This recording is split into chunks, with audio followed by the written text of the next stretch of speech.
Merci Madame Martine Pratt pour votre présentation, mais je dois bien avouer que je reste aussi un petit peu sur ma faim. J'aurais espéré des premières orientations, au moins des premières lignes, et une échéance aussi sur le délivrable que nous attendons de la part de la Commission. Et vous l'aurez compris, du côté du Parlement, l'attente, l'impatience devient grande.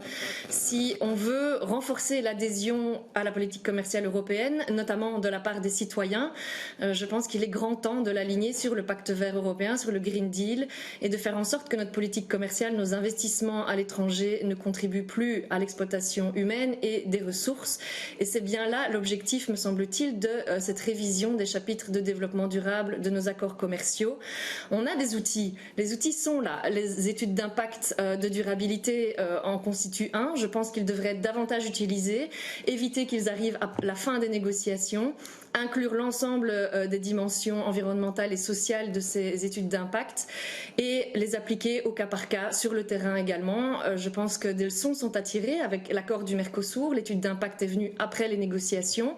Or, tous les problèmes qui sont dénoncés aujourd'hui par la société civile notamment, par certains de nos États membres, par le banc parlementaire, étaient dans cette étude d'impact et n'ont pas été pris en compte. Prenons le cas aussi du Vietnam. Donc j'entends que certains tirent un bilan positif à ce stade de la mise en œuvre de l'accord avec le Vietnam. Néanmoins, depuis lors, la situation des droits humains se dégrade sur le terrain.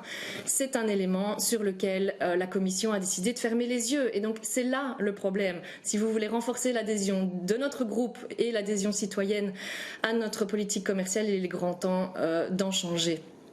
Nous attendons aussi impatiemment la nouvelle méthodologie liée à la biodiversité. En pleine pandémie, je pense qu'on ne peut plus non plus ignorer que la dimension durabilité doit inclure la lutte contre la perte de biodiversité, notamment au niveau de notre politique commerciale. Des engagements pré-ratification sont un préalable, des engagements clairs et définis, avec par exemple une réduction des tarifs après une évaluation positive de la mise en œuvre des priorités contenues dans le chapitre de développement durable, concerté avec les DAG, on aura l'occasion d'en parler cet après-midi, et avec un caractère exécutoire. Je rejoins mes collègues sur le volet enforceability, c'est un indispensable. Ce n'est peut-être pas qu'ils ne sont pas enforceable aujourd'hui, c'est que la Commission n'utilise pas correctement les chapitres de développement durable et leur caractère exécutoire.